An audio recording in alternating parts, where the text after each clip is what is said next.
দক্ষিণাঞ্চলের সবথেকে বৃহৎ মাছের আড়ত বাগেরহাট জেলার ফকিরহাট উপজেলার ফলতিতা মাছের বাজার। আজকে আপনাদেরকে ঘুরে দেখাবো ফলতিতা মৎস্য আড়ত।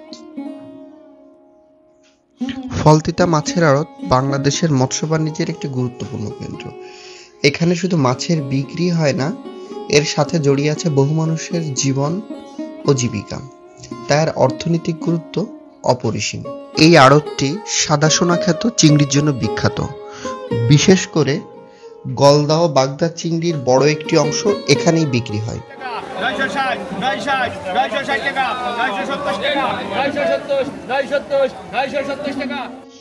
এখান থেকে চিংড়ি দেশের বিভিন্ন স্থানে এবং বিদেশেও রপ্তানি করা হয়। এই আড়তের মাধ্যমে বহু মানুষের কর্মসংস্থান হয়েছে।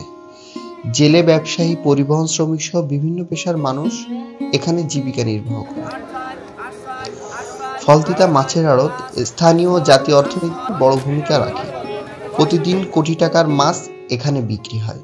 চিংড়ি ছাড়াও এখানে বিভিন্ন ধরনের মাছ পাওয়া যায়, যেমন রুই, কাতলা, মৃগেল, কার্প, ট্যাংরা, পার্শে, ভেটকি, কোরাল ইত্যাদি।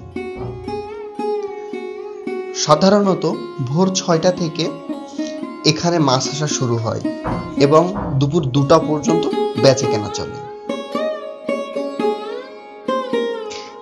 এখান থেকে গলদা, বাগদা চিংড়ি ককশেটে ভরে প্যাকিং করে সরাসরি থাইল্যান্ড, মালয়েশিয়া প্রভৃতি দেশে রপ্তানি করা হয়ে থাকে। ফলতিতা মাছের আড়তটি বহু মানুষের জীবন জীবিকার উৎস। দেশের মৎস্য শিল্পের বিকাশে গুরুত্বপূর্ণ ভূমিকা রাখে। এটাই স্থানীয় অর্থনীতির উন্নয়নে অবদান রাখে। ফলতিতা মাছের আড়ত শুধু একটি বাজার নয়, এটি একটি ঐতিহ্য। মাছের সঙ্গে জড়িয়ে আছে বহু মানুষের জীবন ও জীবিকা।